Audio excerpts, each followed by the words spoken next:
Nós vamos seguir ainda aqui. Eu quero ainda lembrar um pouquinho mais sobre maldição, para encerrarmos esse assunto hoje. Lá em Provérbios,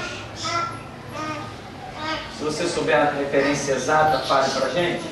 Diz: uma águia no seu variar, como uma andorinha no seu voo, como uma andorinha no seu variar, como uma águia no seu voo, uma coisa assim. Assim também a maldição sem causa não virá. Pelo que é dito em Provérbios, logicamente, pela lógica, um mal só pode se perpetuar a partir de um dado momento, de um ponto. O mal não pode se perpetuar na vida de um justo, de um íntegro. A justiça, a integridade são barreiras, são escudos contra o mal. Porque justiça e integridade já são coisas do princípio criacionista que Deus colocou dentro do ser humano. Então, quando o ser humano ele anda em verdade, em justiça, em princípio, o diabo não consegue fazer com esse ser humano coisas que faria se ele simplesmente abrisse as portas para que as suas atitudes fossem malignas. Então, Provérbios diz que a maldição sem causa não virá, ou seja, é necessário como ponto de partida para que a maldição se perpetue uma causa. Aí a pessoa diz assim: tá, mas e a maldição que nós chamamos de hereditária? Quem cometeu o pecado foi o meu tataravô. E eu não tenho nada com isso. Por que a maldição está chegando na minha vida? Veja bem, você pode não ter cometido aquele pecado específico, mas você continua não andando na verdade e na justiça, exatamente como o seu antepassado não andou. Então, os espíritos malignos, eles encontram força para ir descendo de geração em geração. É avô, é pai, é filho, é neto. Os espíritos vão passando, porque a própria Bíblia diz que queixa o homem, queixa-se dos seus próprios pecados. Então, mesmo que você não tenha cometido um determinado pecado específico, contudo, você não está andando na justiça. Então, aquele espírito, ele tem força de trazer aquele mal de geração em geração. Se você começar a viver, mesmo, quando eu digo viver, eu não digo ir na igreja, como tem um bando de gente aí inocente, iludida, a caminho do inferno, na Universal, na Graça, na Mundial. Esse povo todo está a caminho do inferno. É a mesma coisa da católica, dos espíritas. Isso tudo é caminho de inferno. Biblicamente é caminho de inferno. Então, não é essa mentalidade besta que tem por aí. O viver Cristo significa dar a vida por Cristo.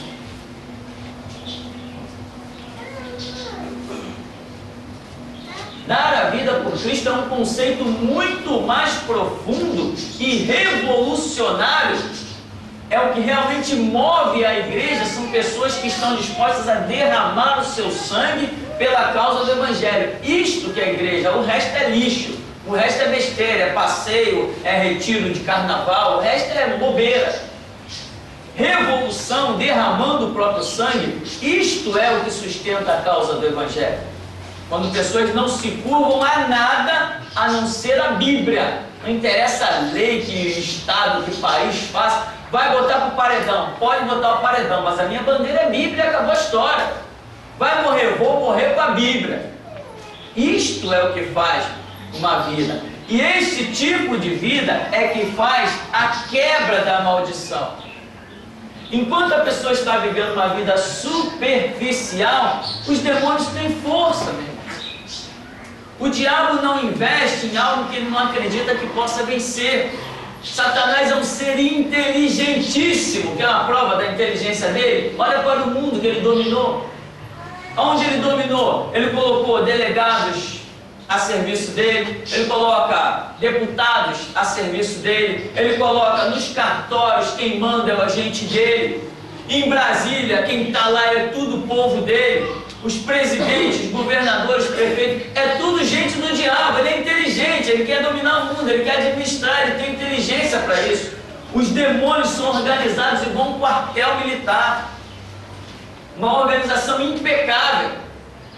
Então, ele investe naquilo que ele acredita que pode vencer, como investiu contra Jesus, pegando pesado: olha, os reinos do mundo, a glória de Deus. Tu não é um filho de Deus, está escrito assim, então faz, está escrito.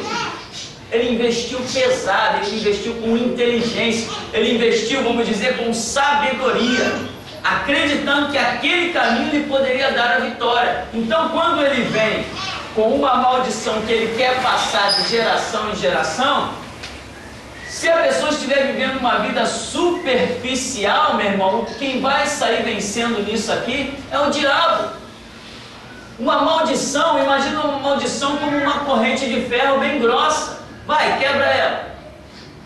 Isso é uma maldição. É algo que foi gerado num dado momento, num mundo espiritual. Não é algo que você pode, não é uma corrente que você pode quebrar com uma serra, uma marreta. Não é algo assim. É algo que a sua vida, o seu conceito espiritual, as suas ideologias precisam ser completamente revolucionadas, para que a maldição vá perdendo a força, até que chegue um momento que você possa dizer: sou livre.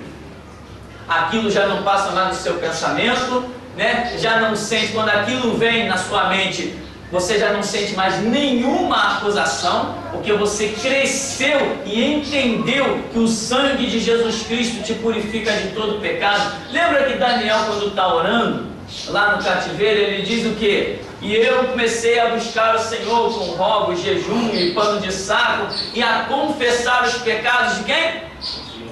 Do meu povo Israel. E disse: ah, Senhor, nós e nossos pais pecamos. Por que Daniel está querendo, fazendo menção do passado, dos pecados dos seus antepassados? Alguma coisa tinha na cabeça dele. Ele entendia que Deus visitaria a maldade dos pais e dos filhos até terceira e quarta geração, e ele está incluído entre os pecadores. Ele está no meio desses que são alvos da ira de Deus, mas ele tem uma vida com Deus, e a Bíblia diz que ele orava 3 vezes ao dia, e a Bíblia diz que ele, na cova dos leões, apostou a vida nos conceitos de Deus. Isto é uma vida que bloqueia a maldição, que diz para ela: acabou você, daqui para frente não vai mais, você parou aqui em mim, daqui para trás, porque para frente eu não te deixo mais ir, porque nós temos poder sobre o reino de Satanás. Mas não é um poder porque eu botei a Bíblia debaixo do braço e fui para a igreja. Não é isso, não é brincar de igreja, é viver Cristo Jesus. Porque por aí não se vive mais. Por aí agora, venha buscar o sal ungido, venha buscar um envelope ungido, a água benta, a água ungida. Agora tem água benta no Império Romano e tem água benta aí na Universal, na Mundial, na Graça. O cara faz uma reunião no Maracanã para distribuir a semente ungida. É um pilantra, é um desgraçado. Me recuso a entrar no céu com esse cara. Me recuso. Eu não aceito que um cara desse entre no céu. Ele é um enganador, ele é um mentiroso. Então, não é com esses conceitos vagabundos que ninguém vai quebrar uma maldição. Agora, uma coisa é certa: se você está em Cristo Jesus, está em Cristo, ou seja, aposta a vida, vive o Evangelho, acabou, meu irmão, nenhum mal vai se perpetuar na tua vida. Agora, não é com aquelas correntinhas bestas, né? Venha o culto da busca do Espírito Santo. Só se eles estão chamando o diabo de Espírito Santo. Porque desses cultos a única coisa que se manifesta são os demônios deles, mais nada. Então, a maldição, ela pode ser quebrada? Pode, claro que pode. Ou Jesus não tem poder para isso? A Bíblia diz que o sangue de Cristo nos purifica de todo pecado. Então não esqueça disso. A maldição sem causa ela não virá. Mas se você leva uma vidinha superficial, você ainda está dando causa para que a maldição se perpetue. Você tem que bloquear essa causa, ou seja, vivendo uma vida. Lembra aqui que Jesus falou: se a vossa justiça não exceder e em muito, a de quem? A dos escribas e fariseus, não podereis entrar no reino dos céus. Então, a nossa justiça tem que exceder em muito. Aí eu quebro, eu bloqueio as maldições, eu acabo com elas, porque a minha vida em Cristo vai impedir que o mal se perpetue. Amém? Estamos então encerrando esse assunto por hoje. Eu quero então terminar com um detalhe, só um comentário de algo que eu separei aqui, que me foi trazido. Olha o que está sendo distribuído por aí. Convite. Dá para dar um cruze aqui? A letra está pequena, né? Essas coisas assim eu faço para jogar na internet, para ver se eles me prendem de novo. Deu um pouquinho? Então, convite pela Palestina livre e o fim do massacre contra o povo palestino cometido pelo Estado de Israel, pelo fim do cerco à faixa de Gaza. Isso está sendo distribuído aqui, centro da cidade, Rio de Janeiro. Comitê de Solidariedade ao Povo Palestino convoca a população do Rio de Janeiro para se manifestar com repúdio diante do brutal e terrorista ataque promovido pelo governo de Israel contra a Flotilha Internacional de Solidariedade ao Povo Palestino. O ataque de Israel chocou o mundo pela brutalidade e covardia, com o assassinato de dezenas de pacifistas de diversas nacionalidades que se solidarizaram contra o bloqueio a Gaza. Assim, convocamos o conjunto da sociedade para manifestar sua indignação no ato público na Cinelândia no dia 8 de junho de 2010, terça-feira. Aqui diz: pela libertação de todos os territórios árabes ocupados por Israel, pelo fim do bloqueio de Israel à faixa de Gaza, pela condenação por parte da comunidade internacional pelos crimes de guerra de Israel, pela criação do Estado palestino já. Comitê de Solidariedade ao Povo Palestino. O que nós estamos vendo? Aquilo que temos falado tão abundantemente.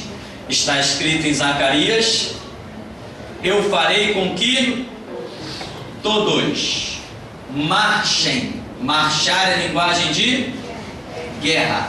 Eu farei com que todos marchem contra ti e saibam que eu te amo. Está marcado um período, é esse período, esse século que nós estamos vivendo. Está marcado o momento em que todas as nações se levantarão contra Israel. Israel será assim massacrado. Ele será massacrado. Mas no final desse massacre, Israel vai clamar por um Messias que nós, geração Jesus Cristo, nós, restauração, o estamos anunciando, que se chama Jesus, o Messias, Yoshua HaMashiach. Esse Messias que nós estamos já anunciando a Israel através do site Ouve, ó Israel, que já está sendo abundantemente acessado por eles. Nós estaremos deixando a oportunidade para que Israel escape deste massacre, que será pior do que o Holocausto. Por falar em Holocausto, tudo que Israel passou, tudo que Israel sofreu, nós não vemos ninguém se levantar, ninguém repor os valores, o ouro que foi roubado de Israel, a prata que foi roubada de Israel, os territórios que foram roubados de Israel, os bens que deixou muita gente rica, muito ladrão militar rico, quando fizeram aqueles cercos a Israel com Hitler para exterminar Israel. Não vimos nenhuma sociedade se levantar para dizer tem que repor os bens de Israel. Eles são muito santinhos, por isso que eles vão acabar no inferno, né? Eles são muito bons. Comitê de Solidariedade do Povo da Palestina. Mas ninguém vê quando jogam um míssil em Israel, que jogaram tantos, Israel estava quietinho. Era míssil jogando pedaço de criança judeu para tudo que é lado. E ninguém dizia nada. Deixa Israel para lá, Israel que se defenda. Agora, porque Israel resolveu mostrar quem ele é, o seu poderio bélico, agora está todo mundo se mobilizando. Vamos levar ajuda para os pobres coitados palestinos. Mas quando Israel estava lá na migalha, com crianças morrendo de fome, eu não vi nenhum desgraçado dizer: vamos levar ajuda para as crianças israelitas que estão morrendo. Então, meu irmão, é o que nós estamos vendo. Século 21, encerra-se o que nós chamamos de escatologia, as coisas dos últimos tempos, e século 21, então, Jesus Cristo voltará no Monte das Oliveiras para dar livramento a Israel na Terceira Guerra Mundial, que é a próxima Terceira Guerra Mundial, e chamada também por nós de a Guerra do Armagedon. Isto é o cenário que já está acontecendo. Veja bem o que diz ainda aqui: Israel comete mais um crime contra a humanidade. Os povos do mundo inteiro assistem estarrecidos a mais uma atrocidade cometida por este Estado nazifascistas, né? Misturou o nazismo com o fascismo, criou uma palavrinha aí para denegrir. Base militar para a defesa dos interesses americanos no Oriente Médio. Estão acusando Israel de ser uma base militar dos Estados Unidos. Há 62 anos Israel comete os piores crimes contra o povo palestino. Há 62 anos promove na Palestina a limpeza étnica, transformou a árabe Palestina numa terra de colonos europeus e americanos ávidos por violência e por terras. Durante este período, cerca de 800 mil palestinos foram presos.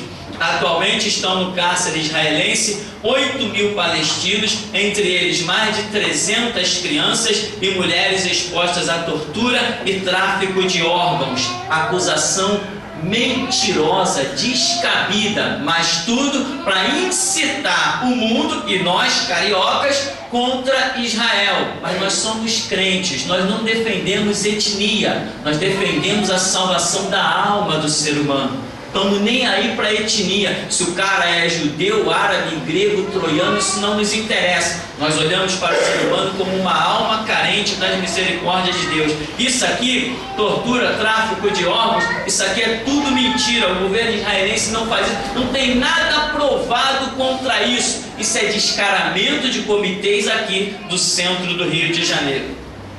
Na Palestina está concentrada a síntese da crise moral e política do capitalismo.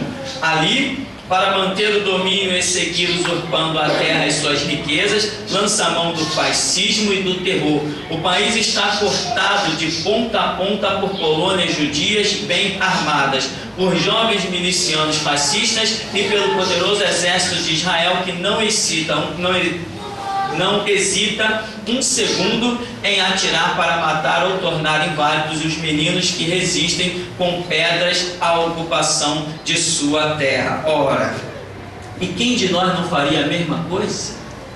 Se nós temos uma comunidade às portas da nossa casa, nos agredindo, nos afligindo, quem de nós também não se armaria? Quem de nós não se preocuparia em levantar os seus muros? Será que esses hipócritas não fariam a mesma coisa? Quem de nós, diante de uma ameaça, não procuraria se defender? Então eu não posso acusar Israel por estar se preparando para defender-se. Livrar a Palestina da ocupação fascista não é mais uma tarefa dos palestinos. Essa causa é de toda a humanidade, é de todos nós. Sigamos o exemplo dos ativistas da flotilha turca. Vamos lutar juntos para que os palestinos voltem para a sua terra, de onde foram barbaramente expulsos. Nós sabemos que aquelas terras nunca pertenceram a palestino nenhum. Nós conhecemos muito bem a história de Israel, quando eles foram expulsos de lá, da terra que era deles, da terra que eles possuíram desde o Antigo Testamento, foram espalhados pelo mundo todo, e somente em 1948, 14 de maio, foi que eles retornaram para lá, encontrando na sua terra um povo que tinha sido levado por outras nações que os haviam espalhado. Essa é a guerra que eles têm um problema sério para resolver. Agora, que aquele território pertence a árabes e a palestinos, é mais uma mentira deste folheto aqui, do tal do Comitê da Solidariedade, a luta do povo palestino do Rio de Janeiro. Ainda colocam o nome do estado como se todo carioca fosse participante desta bandalheira e desse descaramento. Então diz assim: por uma Palestina livre e democrática, pelo retorno dos refugiados, pela liberdade dos 8.000 presos políticos. Eles que lutem lá até a morte, porque Israel não será extinto. Existe uma promessa feita a Abraão, Isaac e Jacó. Esse jornal é distribuído no mesmo lugar?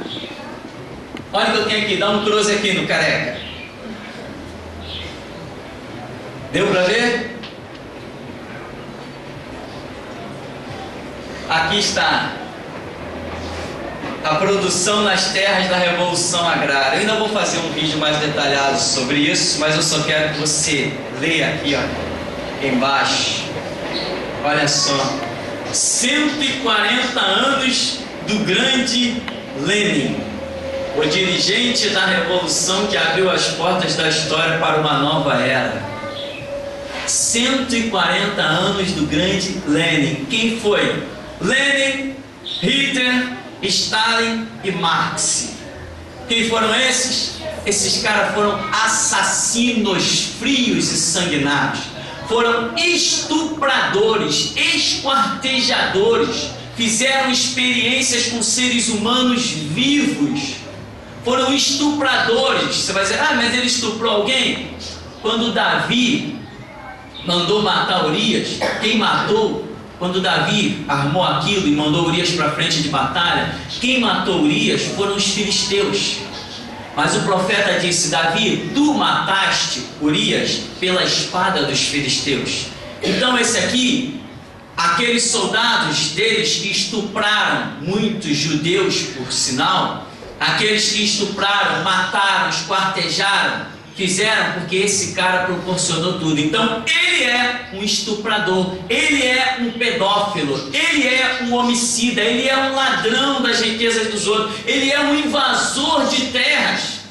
A humanidade tem a memória muito curta e não estuda. Também o povo é escravizado, tem que trabalhar 8, 12 horas por dia, não tem tempo de ler um livro, não tem tempo de fazer uma pesquisa. Mas nós temos feito um pouquinho dessas pesquisas. Então, os líderes do comunismo, né, hoje muito bonitamente chamado de socialismo, e o líder do nazismo são tudo pedófilos, estupradores, assassinos, mercenários e ladrões. São isso que eles são. E esse jornal aqui, exaltando este ladrão, Lenin, está sendo aí distribuído abundantemente no Rio de Janeiro, com propostas contra o capitalismo, propostas contra a democracia, que é a liberdade de expressão, embora a gente saiba que isso não é tanto uma realidade, e propostas contra o Estado de Israel. Estou guardando isso aqui com muito carinho, pois eu vou fazer de cada página um vídeo específico para jogarmos na internet e no mundo. Então, isto é o que está acontecendo já. E a Bíblia diz que no final dos tempos haverá um governo. Simbolicamente, este governo se chama a besta. A besta, que é um sistema de governo, já está aí aparecendo. E a Bíblia diz que esse sistema de governo, a besta, ele marchará contra a nação de Israel. Então, estamos vendo tudo já se montar. E quem diríamos nós, no Brasil, um país democrático, em plena capital carioca, onde o carioca quer saber muito é de surf, né? Futebol, samba, praia, essa é a vida do carioca de um modo geral. Aqui, e outra coisa que eu quero falar, isso aqui, papéis sobre esse cara, mentiras sobre ele, são distribuídas dentro das faculdades de um modo geral. A maioria dos professores são hoje comunistas, ateus confessos. Então, tudo está se formando para que a besta, que é o sistema de governo que vai se levantar no mundo, marche contra Israel. E a Escritura diz, eu farei com que todos marchem contra ti e saibam que eu te amo. Não esqueça, vamos editar, jogar isso na internet, colocar no site Ouve Ó Israel, já deixa um outro site já preparado, escondidinho no esquema. Quando eles tirarem um do ar, a gente entra com outro. Enquanto tivermos sangue, vamos à guerra. que até aqui nos ajudou o Senhor. Amém? Vamos ficar por aqui hoje, vamos estar encerrando. Vamos agradecer a Deus. Amado Deus, Pai querido, nós te glorificamos pela graça, pela revelação, pelo conhecimento, pelas forças que só o Senhor nos pode dar. E nós estamos aqui, Senhor, não é para lutar pela nossa família ou pelos nossos filhos. Estamos aqui, como a Bíblia diz, que Deus amou o mundo, Senhor. Portanto, todos têm valor igual perante o Senhor. Dá-nos a direção, dá-nos a graça, mostra-nos o caminho que devemos seguir, e nós proclamaremos que só o Senhor é Deus, e só o Senhor é Deus. Então nos conduz na Tua graça, na Tua paz, com a disposição de sermos e realizarmos tudo quanto o Senhor planejou para nós. E o Seu nome assim, ó Deus, seja glorificado em nome de Jesus. Amém. Amém, irmãos? Vamos em paz em nome de Jesus.